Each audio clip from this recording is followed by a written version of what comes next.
Your brain erases the good dreams, keeps the nightmares, that jarring fall that snaps you awake, heart pounding. You remember that one perfectly.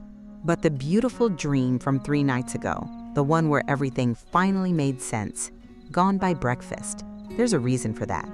And by the time we're done here, you'll understand why your subconscious chooses violence over poetry. Let me tell you something strange about the dreams we can't forget. We live in a world where most people experience the same 5 nightmares.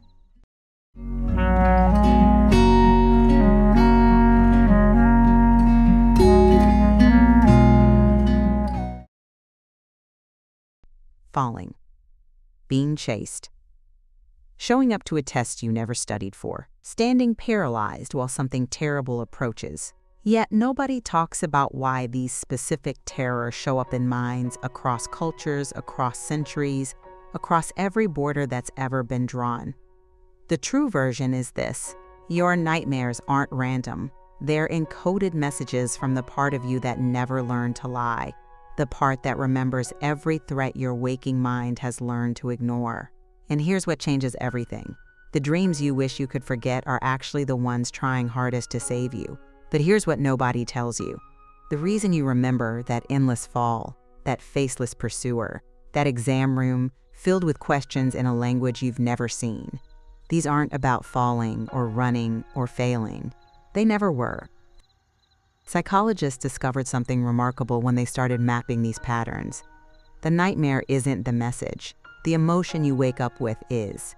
Now, you might be thinking this sounds like every other dream interpretation you've scrolled past. 5 common dreams, 5 tidy explanations, move along. What matters isn't the symbol, it's why your brain chose that specific terror for that specific night. Because here's the part that will shift everything you thought you knew about your own mind.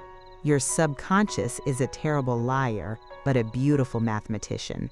It calculates threat, measures vulnerability.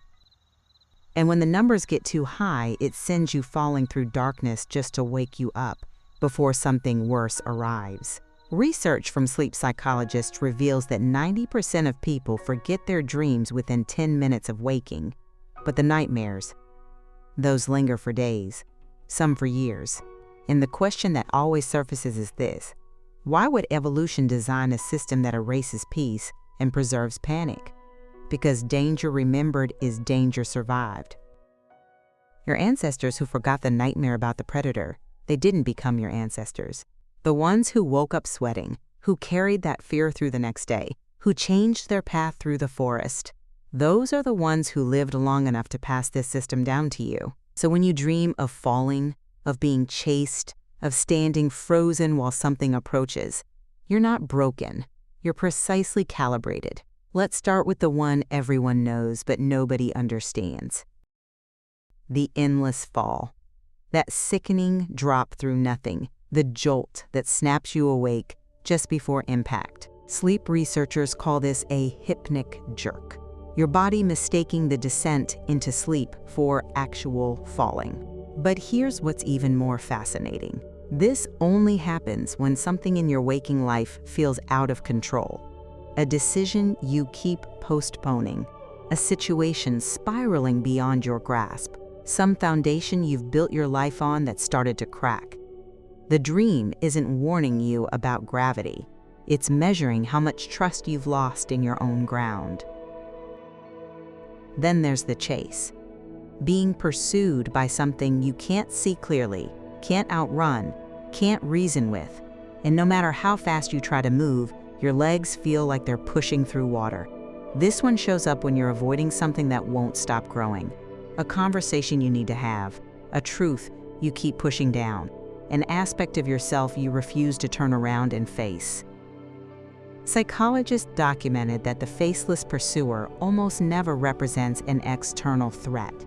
It represents the part of you that knows you're running from yourself. Now this is crucial. The paralysis dream. You're standing there trying to scream and nothing comes out, trying to run and your body won't respond. This happens during REM sleep when your muscles are actually paralyzed to keep you from acting out your dreams. But your mind experiences it as helplessness. And here's where it gets interesting. This nightmare surfaces most often in people who feel powerless in their waking lives. Not physically powerless, emotionally silenced, stuck in situations where speaking up feels impossible, where your voice, even when you use it, somehow doesn't count. The dream is showing you what you already know but can't quite admit, that somewhere in your life you've learned to go quiet when you should be screaming.